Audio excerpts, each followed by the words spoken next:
Both the TV, refrigerator, microwave, washing machine, sofa, and table. Everything is my personal property.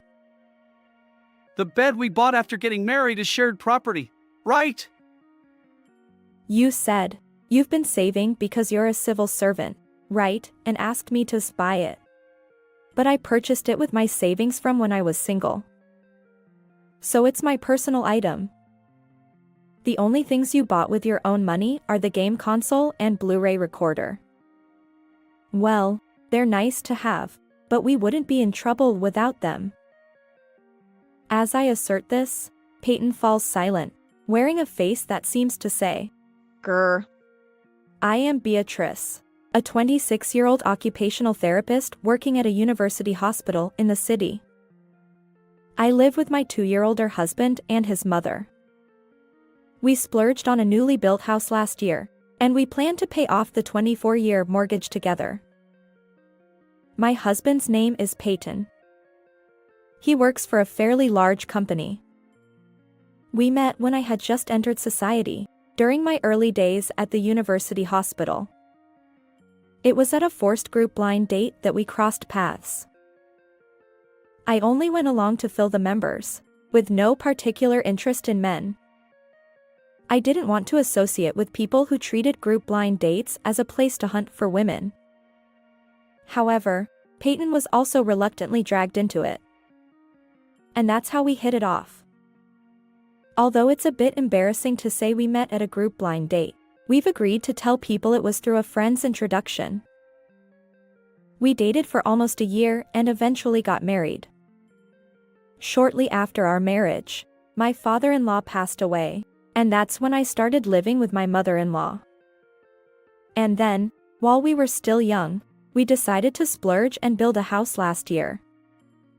2 years into our marriage, I thought we were leading a smooth life, but since both of us work, we divided household chores. My live-in mother-in-law hardly does any housework. Despite being just 54 years old, she enjoys a leisurely retired life. Thanks to the inheritance from my late father-in-law, she often goes out with friends. As for household tasks, I handle laundry and cooking, while Peyton takes care of cleaning and other chores. One day, as I was about to wash Peyton's shirt, I caught a faint whiff of women's perfume. And to my surprise, there was even pink lipstick on it. The first 2 times, I pretended not to notice. However, one holiday morning, it happened for the 3rd time. The same perfume scent, the same pink lipstick. Isn't it rare for someone not to suspect infidelity in such a situation? Hey, Peyton. What's this? Ha! What are you talking about? I showed him the pink lipstick stain on his fragrant shirt. Just to clarify, are you cheating? But it wasn't Peyton who answered. It was my mother-in-law. Don't say ridiculous things. You're the one who doesn't trust Peyton, aren't you? However, irrefutable evidence had emerged. Despite my mother-in-law's anger, I ignored her and asked Peyton. And then, I have feelings for another woman. Not you, someone else. He confessed to the affair so casually. Can such a careless affair really exist? He's been seeing a 22-year-old woman from his workplace for about 4 months. My mother-in-law seems to find it delightful, but I feel utterly foolish. Even though we just built this house, isn't this a bit much? I voiced my objection honestly, reflecting on my own actions. Perhaps our short courtship of less than a year was the downfall. I thought I was marrying a decent person and building a home together, but I failed to see through his character. If you want, we can break up. What? Why so high-handed? I was genuinely annoyed. Beatrice, Peyton looks elsewhere because his wife falls short. Excuse me? It's too much to defend him just because he's your son.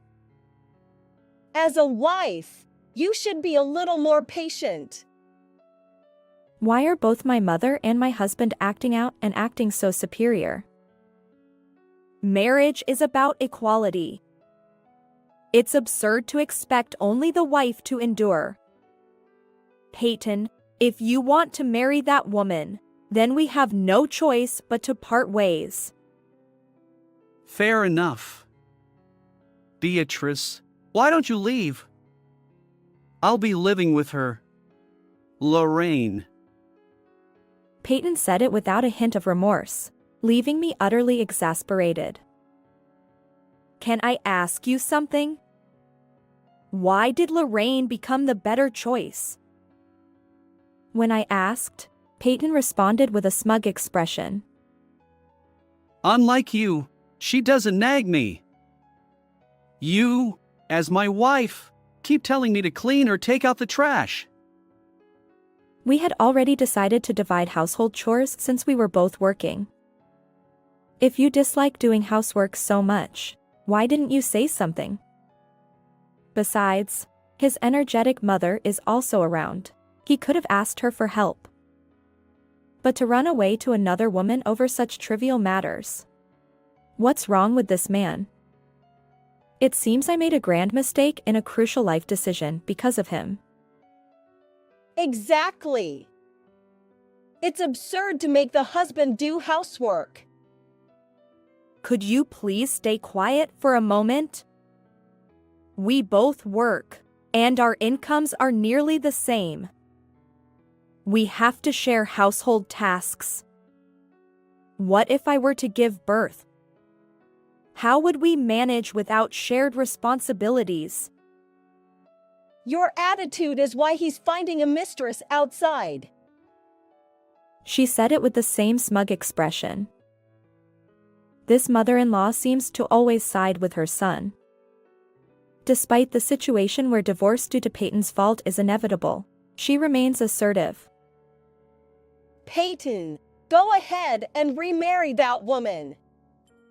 Beatrice is no good. Yeah, I'll give you 2 or 3 days. Beatrice. Please leave. Once again, he's acting superior. It irritated me, but I responded with a smile. Sure, understood. Make sure to get the divorce papers, won't you? Honestly, what am I going to do? I immediately started preparing to leave the house. Since it was Saturday, I wanted to escape by tomorrow. I'd like to go to work on Monday as if nothing happened. Or rather, I'm annoyed that I have to use my vacation days because of Peyton and his mother. I decided to discard the clothes and accessories Peyton had gifted me. I gathered only what was necessary for work and daily life. Surprisingly, I didn't need much for myself. The moving truck, which I had called in a hurry, arrived in the early afternoon, and the movers began their work promptly. Following my instructions, they carried my belongings. Peyton and my mother-in-law seemed to be out. They were probably having a meal or at the courthouse. By the time most of the items were loaded, the two of them returned, looking satisfied after their meal. Oh, Beatrice, you're still here? Sorry, but could you leave soon? Oh, don't worry. I'll disappear today. At that moment, one of the movers informed me that the loading was complete. I'll be leaving now. Take care. I got into my parked car on the premises and started the engine. From outside, I heard someone shouting strangely, "What on earth?" Then Peyton appeared, blocking my way. It was Peyton who had shouted earlier. "Hey, get out of the way! You'll get run over!" Wait. What do you mean, Beatrice? What? Did something bother you? Don't mess with me. Give me back my furniture and appliances. Furniture and appliances? You mean the ones that were loaded on the truck? Of course! Give them back. They're mine. No way! Are you trying to get compensation? Don't steal, please! They need to face reality. What do you want me to give back? Don't play dumb. There's nothing left in the house except the game console and the Blu-ray recorder. How am I supposed to play without a TV? I opened the car window and he barked at me on the driver's seat. I had no choice but to get out of the car. Was there nothing else left? Only a carpet. There's no TV or fridge. Where am I supposed to sleep without a bed? Buy a sleeping bag or something.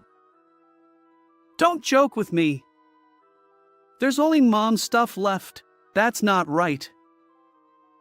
Are you trying to extort me for exercising my legitimate rights? Peyton glared at me with a look of disbelief. I had to explain it to him clearly. What's wrong with taking my own things, my personal belongings? That's theft. They're all marital property. They're my personal belongings, you know? I checked my diary because my memory was fuzzy. They're all things that I bought. Don't lie.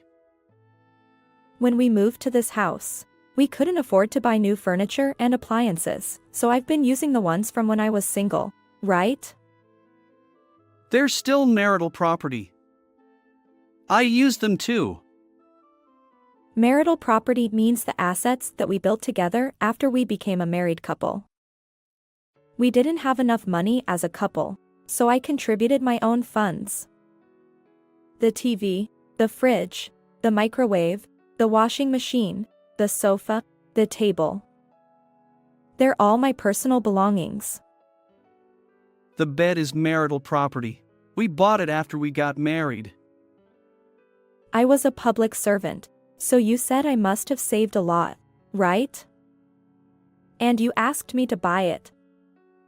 I bought it with my savings from when I was single, so it's mine. Well, I don't know much about the law, and I don't know the details. Maybe the bed is marital property, but the rest are definitely my personal belongings. Including the things you begged me to buy when we were dating. The only things we bought with our money as a couple are the carpet. The only things you bought with your own money are the game console and the Blu-ray. Well, they're nice to have, but I don't need them. He fell silent with a look of frustration. You're a devil. A devil who's stealing the property from your husband. I'm leaving him, so I won't be his wife anymore. Besides, the one who's trying to take the property from someone else is Peyton, right? And he's the one who committed adultery, the act of infidelity. He must have spent money on Lorraine too. I'll be suing for damages, so look forward to it. Hearing that, Peyton, who had been silent until then, screamed in a strange voice. Why? Isn't this supposed to be an amicable divorce? Where's the amicability in this? I think it's strange to expect not to be sued. I sensed Peyton's delusional brain and felt empty. Why did I marry him? Then no property division. I'll fight the damages. Who needs such old-fashioned appliances anyway? This house is in my name. It's mine. Oh, I let you have the name only for yourself. Well, good luck with the mortgage payments. Get out of my house. I don't want to be with you anyway. Goodbye. Wait! Is the car yours too? It's the car I've been driving since I was single. What about it? Do I have to explain it to you again like before? I was finally freed from the pointless exchange. I didn't care about the house. I let Peyton do as he pleased. I'll probably have to fight over the damages from now on. I stayed at a business hotel for about a week. During that time, I searched for a place to move and completed the procedures. The moving truck kept my belongings for a while. My parents' home was about 3 hours away by car, and it was hard to go back. It would take me 3 hours to get to work if I went back to my parents' home. I had gotten a job at a university hospital near where I went to college. I had been living in this town for about 8 years since graduating from high school. Marriage and divorce. I never thought I would experience either. I settled down after starting to live alone again, and then I got a call from Peyton. Hey! Why are you suing Lorraine too for damages? Hello? You can't commit adultery by yourself, right? By the way, are you living with Lorraine? There was no reply right away. After a pause, Peyton squeezed out his voice. Of course I am. Okay, good for you, Mr. Show-Off. What? Is this your doing? Give me back Lorraine. Oh, did she run away from you? What did you do to her? This is your doing, isn't it? I didn't think the two adulterers would be able to get married so easily. She's a co-worker, right? You divorced me and married her. It's obvious that you were having an affair. You work at the same place, after all. She quit because of you. She quit because it was uncomfortable, right? It's your fault. She would have stayed at work if you hadn't cheated. Oh. That's not true. After she quit, she was shocked by my claim for damages and contacted Peyton again. I wonder if I should tell him one surprising development. Lorraine said you lied to her that you were single. She wants to sue you for marriage fraud. What? She said she wants to claim damages for being deceived. Lorraine just joined the company as a new graduate, right? We got married before she joined. How wicked of you to deceive such a girl. Actually, I met Lorraine at a cafe the other day. It was easy to contact her through Peyton's coworker. The coworker was more sympathetic to me than to Peyton. When I greeted her as the ex-wife, Lorraine was trembling. There, I told them both that I was suing them. Lorraine apologized in tears and said she didn't know he was married. It didn't matter to me whether that was true or a lie. I had already left him, and I had no more interest in Lorraine. So, I told her one thing.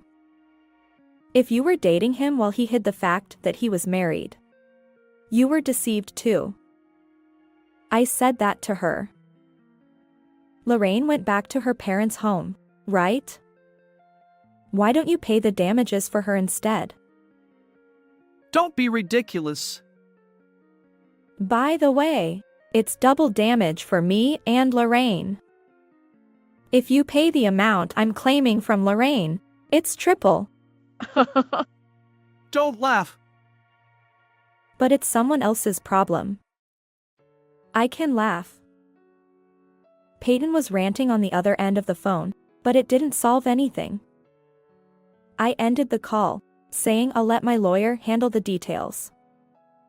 Peyton paid me about $10,000 in damages. Lorraine also had to pay me about $5,000. But Lorraine received about $8,000 in damages from Peyton. She ended up with a plus. So maybe quitting was a learning experience. A while after the exchange of alimony was over, I got another contact from Peyton. Do you still need something? Help me, please. I can't borrow any more money from anywhere. Peyton was spending a lot on alimony payments. On top of that, the monthly loan was weighing heavily on him. That's right, it was different from when we were married. I paid for all the living expenses and Peyton was in charge of the loan. If I pay for both living expenses and loan, I'll run out of money. I also had to buy new furniture and appliances. I borrowed as much as I could from consumer finance. I'm in trouble with debt. Why don't you sell the house? You can pay off the loan. There was no way the loan would remain after selling it. Even if I sell it, I won't have much left after paying off the loan. My money is negative now, so I can't rent an apartment. If I sell the house, I have nowhere to go. Still, it would be better to reduce the debt than to keep carrying a large one. Peyton had lost the ability to make such important decisions. Why don't you sell the house and reduce the debt, and get some protection from the government? Mom says she hates the shame. It's not the time to talk about shame. Anyway, just sell the house. The debt will decrease. He should have sold the house and moved to public housing as soon as we broke up. I didn't say that. If he had done that, the loan would have been repaid before the wallet went bust. Peyton had become a debt hell by clinging to that house. Please, Beatrice, lend me some money. I quit my job and ran away with money borrowed from my colleagues. Dad's inheritance is gone, too, Mom says. The part one inherited is gone, too, for living in loan. It sounds pitiful if you only hear this, but I was also a lot of things, being cheated on and divorced. I have no reason to help Peyton, who I broke up with. There was no child between us. No one would blame me for cutting ties. Hey, we broke up because of infidelity, right? I was cheated on and kicked out, you know? Don't you have any relatives or people who can help you? Just go bankrupt and give up your vanity and get some help from the government. I can't do anything for you, and I have no reason to. Beatrice, please reconcile. The former mother-in-law seemed to have interrupted the phone call. Let's live together again. Call me Mom. You can remarry Peyton. I'll forgive you. That's worse than lending you money. Now that the divorce is over, Peyton only knows my cell phone number. They know my parents' house, of course, but they probably won't ask for help. Can you please stop contacting me? We're divorced, you know. We're strangers. Oh! What an ungrateful wife! I'm not a wife anymore, so I have no reason to talk. The former mother-in-law who ate up her husband's inheritance in a few years was pretty bad, too. I quietly hung up the phone and blocked the call. If they contact me again or contact my parents' house, it will probably be a stalker case and go to the police. It's been almost a year since the divorce. I haven't heard from Peyton and his mother. I heard a rumor from Peyton's coworker who lent him money and got scammed. Peyton and his mother abandoned everything and ran away to escape from the debt collectors. They seem to be living on the streets, changing places every day. By chance, I drove by the house where we lived during our marriage. The exterior had changed and there were strangers living there. Well, If the two of Peyton and his mother are alive, that's fine. I'm enjoying my life every day, and there's someone I'm interested in. But this time, I'll date him for a bit longer and make sure. How did you like this story? Please subscribe to the channel. See you in the next video.